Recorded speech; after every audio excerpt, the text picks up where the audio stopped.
Good morning my dear students. आज हम लोग एक बार पुनः पढ़ेंगे अनुपम मिश्र जी द्वारा रचित पाठ राजस्थान की रजत बूंदें। इससे पहले हम लोगों ने इसका जो पहला भाग है उसको हम लोगों ने पढ़ा पहले वीडियो में। सो आज हम लोग उसके आगे उसको कंटिन्यू करेंगे। पेज नंबर 10 आइए देखते हैं। मरुभूमि, मरुभूमि यानी मरुस्थल, रेतीली भूमि। मरुभूमि में रेत का विस्तार यानी रेत का जो फैलाव होता है, जो जहाँ पर रेतीली भूमि जो पाई जाती है वहाँ पर उसका विस्तार और गहराई अथाह है। कितने फीट नीचे तक मरुभूमि मिलेगी यह कह पाना मुश्किल है। मतलब आप निकालते जाइए रेतीली बालू जो है वह निकलती जाएगी।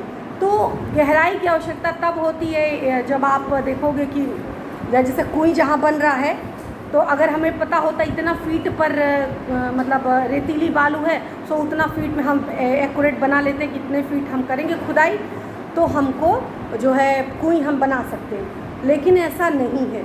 उसका विस्तार जो है, गहराई और विस्तार यानी फैलाव, गहराई मतलब उसकी डीपनेस, दोनों जो है वह अलग अलग है। यहाँ वर्षा अधिक मात्रा में भी हो तो उसे भूमि में समा जाने में देर नहीं लगती। आप अपने वहाँ के क्लाइमेट में देखो, ज़मीन को देखो, मिट्टी को देखो कि जब हमारे वहाँ मिट्टी होती, पानी बरसता है तो 1 घंटा 2 घंटा, कभी कभी ऐसा रहता है पूरा दिन पानी लगा होता है, जल जमाव बना होता है ना। बहुत सारी जो है, अगर मान लो पूरा सूख भी जाए तो भी फिसलन बनी रहती है मिट्टी। हमारे यहाँ की मिट्टी और राजस्थान प्रांत की मिट्टी जो है दोनों एकदम डिफरेंट है, एकदम अलग है। वहाँ क्या होता है, कितनी भी वर्षा हो, मूसलाधार वर्षा हो, मूसलाधार भी वर्षा होती है, तब भी पानी जो है वो बालू में समा जाता है और पता नहीं चलता है कि इतनी भयंकर, इतना जो मूसलाधार बारिश हुई थी। हमारे वहाँ थोड़ा भी पानी बरसता है तो क्या है, पानी लग जाता है, यह समस्या हमारे वहाँ है। लेकिन वहाँ पर क्या है, बलुई मिट्टी होने के कारण बालू जो है पानी को ऑब्जर्व कर लेता है, अवशोषित कर लेता है। इस कारण से वहाँ जो है इस तरह की कोई समस्या नहीं रहती। पर कहीं कहीं मरुभूमि में रेत की सतह के नीचे प्रायः, अंडरलाइन करो, 10-15 हाथ से, कहीं पे 10-15 हाथ और कहीं पर 50-60 हाथ नीचे खड़िया पत्थर की एक पट्टी चलती है। कहते हैं गहराई तो अथाह है, रेत का विस्तार बहुत अधिक है, लेकिन उसी गहराई में कहीं पर क्या पाया जाता है कि 10-15 हाथ नीचे, मतलब खुदाई हम कर रहे हैं और खुदाई करने के बाद 10-15 हाथ खुदाई हो गई तो वो खड़िया पट्टी मिल गई। नीचे एक लेयर होता है ना, जब आप मिट्टी की जो परत वाला पढ़ रहे होगे तो उसमें पढ़ाया जाता है, बताया, ज्योग्राफी में बताया जाता है। तो उसके नीचे कुछ पट्टियाँ जो होती हैं, तो खड़िया पट्टी की जो बात करते हैं, कहते हैं वहीं पर राजस्थान प्रांत में ही अलग अलग डिस्ट्रिक्ट में अलग अलग स्थानों पर क्या होता है, कहीं पर जो खड़िया पट्टी होती है, बहुत रोल होता है, बहुत अहम रोल होता है खड़िया पट्टी का। सो उन्हीं स्थानों पर कहीं पर खड़िया पट्टी जो होती है वो 10 से 15 हाथ पर मिल जाती है, और कहीं पर वही खड़िया पट्टी जो है कितने हाथ पर, 50 से 60 हाथ नीचे खड़िया पत्थर की पट्टी चलती रहती है। सो यह पट्टी जहाँ भी होती है काफ़ी है, जहाँ भी ये पट्टी होती है वहाँ के लोग जो है बहुत ही अपने आप को खुशनसीब समझते हैं, या उनके लिए बहुत हेल्पफुल होता है स्वास्थ्य के लिए, पानी के दृष्टिकोण से वो बहुत अच्छा माना जाता है। कहते हैं ना, मिट्टी बहुत अच्छी है, उपजाऊ मिट्टी है, इस खेत में बहुत उपज अच्छी होती है। सो वहाँ भी जहाँ पर खड़िया पट्टी होती है वो बहुत ही अच्छा माना जाता है। लंबी चौड़ी है, पर रेत के नीचे दबी होने के कारण ऊपर से दिखती नहीं है। मतलब हम ऊपर से नहीं, ऊपर सब जो है बलुई मिट्टी सब समान होता है। जहाँ पर खड़िया मिट्टी है भी, पट्टी है भी, वहाँ की भी मिट्टी सेम है, और जहाँ पर खड़िया मिट्टी नहीं, पट्टी नहीं है, वहाँ की भी मिट्टी, बलुई मिट्टी समान है। मतलब कहने का ये है, आप ऊपर से देख के नहीं जान सकते कि इसके नीचे खड़िया पट्टी है या नहीं है, इसके लिए खुदाई करनी पड़ेगी। जैसे क्या होता है, तेल आप देखते होंगे कि तेल के खजाने जो है मिलते हैं कई कई स्थानों पर। सो आप ऐसे देख के नहीं बता दोगे कि यहाँ के तेल का खजाना छिपा हुआ है। सो उसके लिए खुदाई करनी पड़ेगी, या कोई ऐसी कोई प्राकृतिक कोई चीज़ परिवर्तन हो तो उसमें मिल जाए तो अलग बात है। सो उसी तरह से हर जगह मिट्टी, बलुई मिट्टी बराबर बनी रहती है, और कहीं पर 15 हाथ पर ही मिल जाती है, 15 से 20, और कहीं से 50-60 हाथ खुदाई करने पर वो पट्टी मिलती है। अलग अलग राजस्थान में अलग अलग स्थान पर अलग अलग ज़िले कह सकते हो, अलग अलग कस्बे कह सकते हो, अलग अलग चीज़ें जो है वो जो भौगोलिक जो विस्तार है वो डिफरेंट है। लंबी चौड़ी पर रेत के नीचे दबी रहने के कारण ऊपर से दिखती नहीं है। ऐसे क्षेत्र में बड़े कुएं खोदते समय मिट्टी में ही हो रहे परिवर्तन से खड़िया पट्टी का पता चल जाता है। जैसे जैसे लोग खुदाई करते हैं, जो अनुभवी लोग होते हैं, जो इस कला में पारंगत होते हैं, माहिर होते हैं, वो लोग जब खुदाई करते हैं, बालू का जो रंग बदलता है या उसके इसमें कुछ स्मेल आती है या कुछ भी परिवर्तन उन्हें लगता है, तो उन्हें ये लगता है कि इसके नीचे हम सही दिशा में जा रहे हैं, हम खुदाई कर रहे हैं, तो इसके नीचे खड़िया पट्टी की जो परत है वो मिलेगी। सो वो लोग, जो लोग अनुभवी होते हैं, जो रेगुलर यही काम करते हैं, वही लोग जान सकते हैं। सब लोग नहीं जान सकते कि ये काम इसके नीचे खड़िया मिट्टी की पट्टी जो है वह चल रही है। वो हम आपको बाद में बताएंगे कि खड़िया पट्टी का रोल क्या है, क्यों खड़िया पट्टी को ढूंढा जा रहा है। सो वहाँ पर खुदाई करने के बाद पता चलता है कि जो परिवर्तन होते रहते हैं, रंग के आकार के, स्पर्श करने से कुछ भुरभुरापन कुछ लगता हो, कुछ गंध आती हो, कुछ मिट्टी का कलर परिवर्तित हो जाता हो, इन सब आधार पर एक अनुमान लगाया जाता है कि ऐसा होता है। देखो विज्ञान भी बहुत सी चीज़ें हैं, जैसे मौसम विभाग है, अनुमान पर चलता है आज भारी वर्षा होने की संभावना है, होगी नहीं होगी 100% नहीं कहा जा सकता, लेकिन ऐसा होता है। बड़े कुओं में, कुआं याद रखना, बड़े कुओं में पानी तो 150 हाथ पर निकल ही आता है। कुआं जो है 150 हाथ पर अगर कुआं खोदाई की जाए, कहीं भी स्थान पर खुदाई की जाए, आजकल क्या है, वाटर लेवल जल स्तर नीचे गिर गया है, तो हो सकता है जो है 150 से 200 हाथ पे ना मिले, थोड़ा 10-20 हाथ और जाना पड़े, लेकिन एक मानक है कि 150-200 हाथ अगर खुदाई की जाए किसी भी मिट्टी में, तो वहाँ पर जो है कुआं बनाया जा सकता है। यानी कौन सा जल प्राप्त किया जा सकता है? भूमिगत जल, भूमि के अंदर विद्यमान जल को प्राप्त किया जा सकता है। वह प्रायः खारा होता है। पानी का जो स्वाद होता है, पानी का स्वाद क्या होता है? खारा होता है। जो 150 हाथ पर 200 हाथ पर कुआं बनता है, उसका टेस्ट जो होता है वो अच्छा नहीं होता है, अच्छा टेस्ट उससे नहीं मिलता, इसलिए पीने के काम में नहीं आ सकता। अच्छा टेस्ट न होने के कारण, कुएं के पानी का टेस्ट अच्छा ना होने के कारण, खारा पानी होने के कारण उसको पीने के काम में नहीं कर सकते। लेकिन और भी बहुत से काम है जिस काम में किया जा सकता है। साफ़ सफाई करने में, कपड़े की धुलाई करने में, सिंचाई करने के काम में आ सकता है ना। डेली रोज़मर्रा के, जैसे आप सब्जी धुलना है, कोई और आपको कार्यक्रम करना है, तो उसमें आप काम कर सकते हैं। बस पीने के लिए आप पानी अलग से दूसरा इस्तेमाल करेंगे, नहीं आ सकता। बस तब इन क्षेत्रों में कुइयाँ बनाई जाती है। जहाँ 100-150 हाथ पर कुआं बनता है, सो वहीं उसी स्थान पर पीने के पानी के लिए, क्योंकि कुएं का पानी खारा होता है और जो है उस पानी में मिठास नहीं होती, सो ऐसे स्थान पर इस समस्या के समाधान के लिए जो है कुएं का निर्माण किया जाता है। पट्टी खोजने में पीढ़ियों का अनुभव भी काम आता है। अनुभवी लोग, जो डॉक्टर लोग अनुभवी होते, क्या होते हैं, नब्ज देख के बता देते हैं क्या मर्ज है व्यक्ति को, है ना। जो अनुभवी लोग होते हैं वो चेहरा देख करके बता देते हैं कि क्या। ज्योतिषी लोग होते हैं तो ग्रह नक्षत्र देख करके, जो अनुभवी होते हैं। सो उसी तरह से जो अनुभवी लोग होते हैं, जो कई पीढ़ियों से, पुरखों, उनके कई पूर्वज इसी तरह से इसी काम में अपना योगदान देते आ रहे होते, वो देखते ही बता देते हैं कि वो मिट्टी में जो परिवर्तन, उसके आधार पर बता देते हैं कि यहाँ जो है खड़िया मिट्टी की जो पट्टी है वो है या नहीं है। सो इसमें अनुभव का काम आता है। बरसात का पानी किसी क्षेत्र में एकदम, देखो क्या कैसे पहचानते हैं लोग, वो किस तरह से पहचानते हैं कि यहाँ खड़िया मिट्टी की पट्टी है या नहीं है। तो देखो, बरसात का जब पानी बरसता है, पानी जब बरसात होती है, पानी जब बरसता है, तो किसी क्षेत्र में एकदम बैठा नहीं, पता है ना कि बालू मिट्टी है तो तुरंत जैसे बारिश हुई तुरंत पानी अवशोषित कर लेता है। कुछ स्थान होते हैं जहाँ अवशोषित तुरंत नहीं करता, थोड़ा रुक के 1 घंटा 2 घंटा कुछ टाइम होता है, उतने देर बाद करता है। सो अगर पानी एकदम बैठे नहीं, बालू द्वारा एकदम अवशोषित ना किया जाए, सो ऐसे पता चलता है कि रेत के नीचे ऐसी पट्टी चल रही है। रेत के नीचे पट्टी है, जो पट्टी उस पानी को सीधे तौर पे अवशोषित करने से रोक रही है। जैसे पानी बरसा, वो सीधे पानी बालू में अवशोषित होता गया, अवशोषित हो गया और अंत में जाकर के नीचे मिल गया, लेकिन ऐसा नहीं हो पाता। यह पट्टी वर्षा के जल को, देखो ये बहुत इंपॉर्टेंट लाइन है, इसको अंडरलाइन कर लो। यह पट्टी जो खड़िया पट्टी होती है, इसका रोल क्या होता है?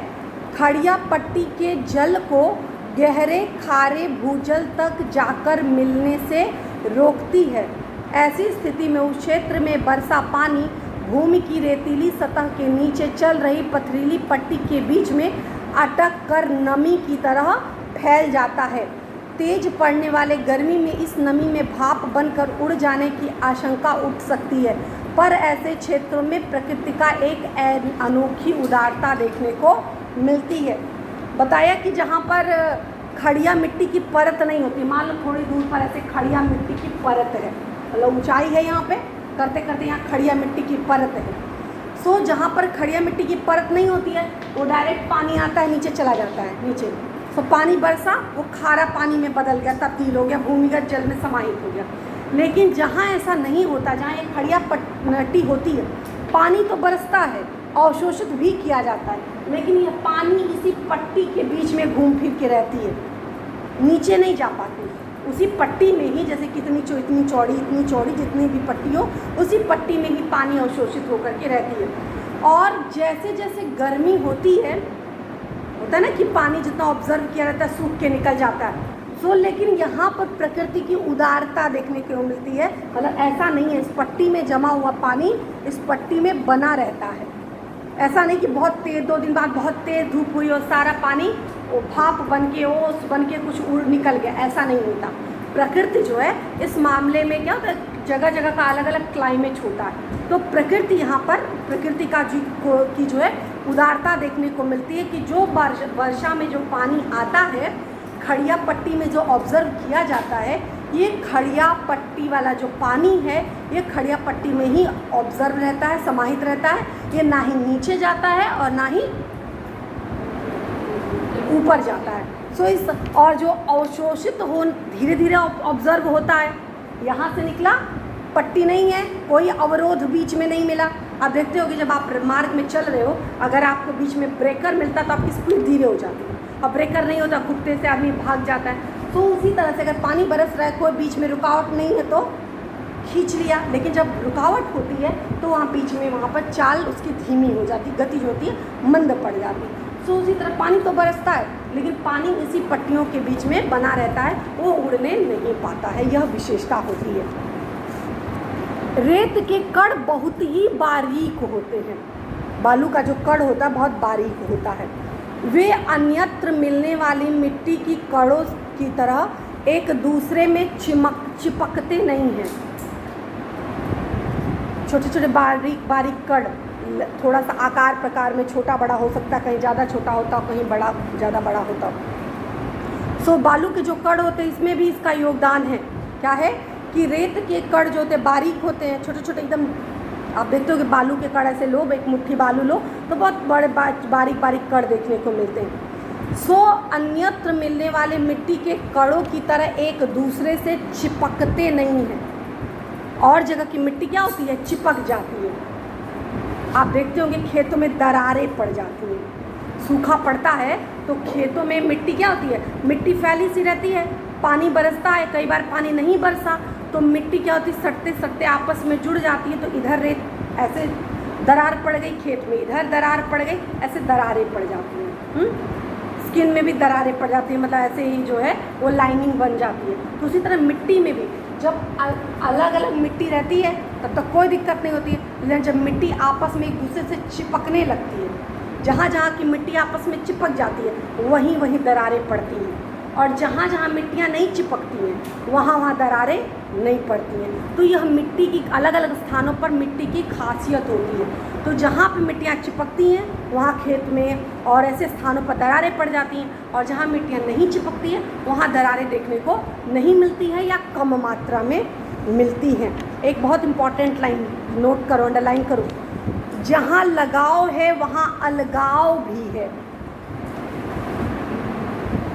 जहाँ लगाव है मतलब जहाँ मिट्टियों में आपस में प्रेम देखने को आपको मिलता है, जहाँ मिट्टियाँ हाय हेलो एक दूसरे से हाय हेलो नमस्ते दुआ सलाम करती हैं, एक दूसरे से गले मिलती हैं, प्रेम करती हैं, तो आपस में अच्छी बॉन्डिंग जहाँ होती है वहाँ एक दूसरे से चिपक जाती हैं और वहीं अलगाव देखने को मिलता है।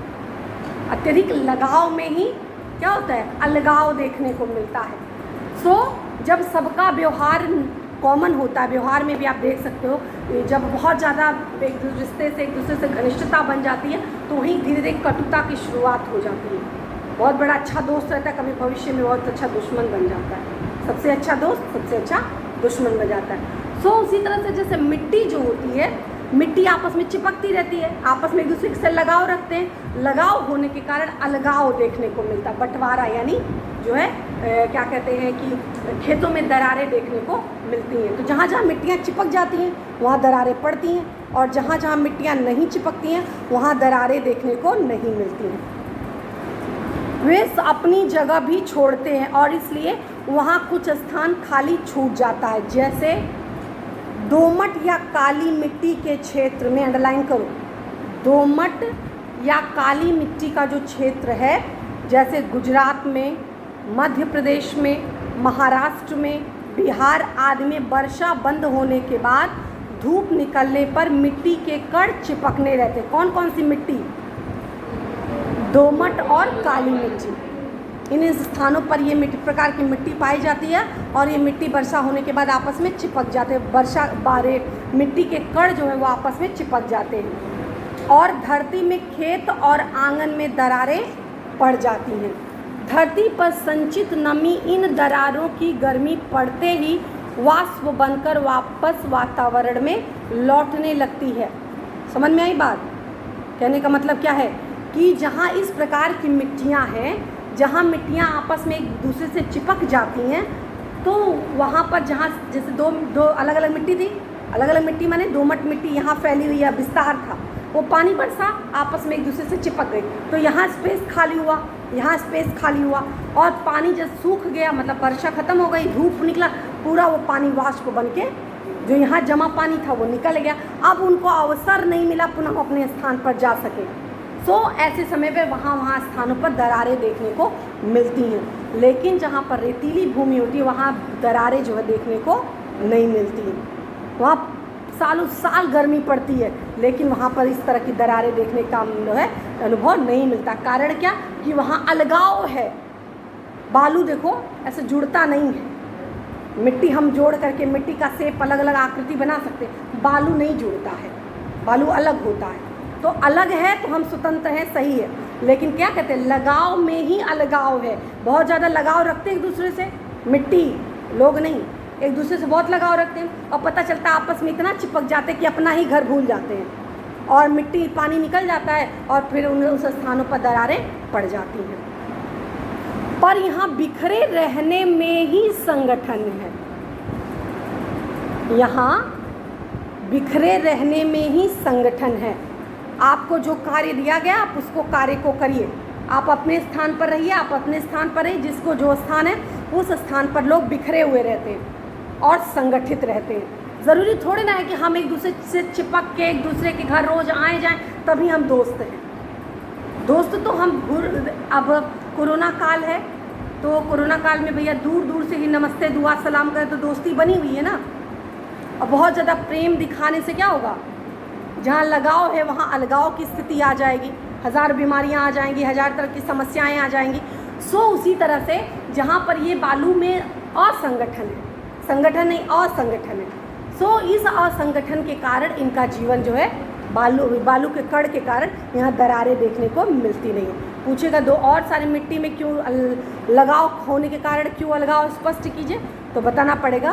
और स्थानों की जो मिट्टी होती है जैसे काली मिट्टी, दोमट मिट्टी, ये अलग प्रकार की मिट्टियाँ होती हैं और ये मिट्टियाँ जब बरसात होती है तो आपस में चिपक जाती हैं और वर्षा समाप्त होने पर धूप होने के बाद वो जो है पानी है नमी बन के वाष्प बन के उड़ जाता है और जिसके कारण वहाँ दरारें पड़ जाती हैं। लेकिन जहाँ पे जैसे राजस्थान प्रांत है, इस बलुई जहाँ जहाँ मिट्टी है उस स्थान पर मिट्टी बलुई होने के कारण वहाँ फैलाव होता है, बिखराव होता है, आपस में एक दूसरे से चिपकते नहीं, जुड़ते नहीं हैं, जिसके कारण वहाँ पर किसी प्रकार की कोई समस्या नहीं होती है।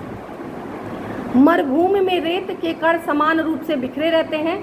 यहाँ परस्पर लगाव नहीं है, इसलिए अलगाव भी नहीं है। ना ही एक दूसरे से बहुत प्रेम रखते हैं, ना ही किसी से बहुत ज़्यादा दुश्मनी। पानी गिरने पर कण थोड़ा भारी हो जाता है।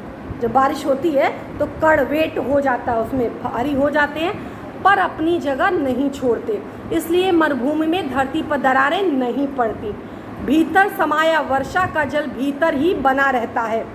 एक तरफ थोड़ी नीचे चल रही पट्टी उसकी रखवाली करती है, तो दूसरी तरफ ऊपर रेत के असंख्य कणों का कड़ा पहरा बना रहता है। मतलब जो बारिश होती है, अब यहाँ अवशोषित हो गया तो फिर धीरे धीरे जब रिस के जाना भी चाहेगा तो यहाँ कड़ा पहरा लगा हुआ है, बालू के कण फैले हुए हैं, तो यहाँ निकलने का मार्ग नहीं है। लेकिन और दोमट काली मिट्टी में क्या होता है कि यहाँ से तो आ गए, चिपक गए, अब यहाँ रास्ता उनको मिल गया निकलने का, सो वो पानी निकल जाता है। लेकिन यहाँ पर इस तरह की बात देखने को नहीं मिलती है। ओके, सो इसके आगे की स्टोरी हम लोग नेक्स्ट वीडियो में पढ़ेंगे। Thank you.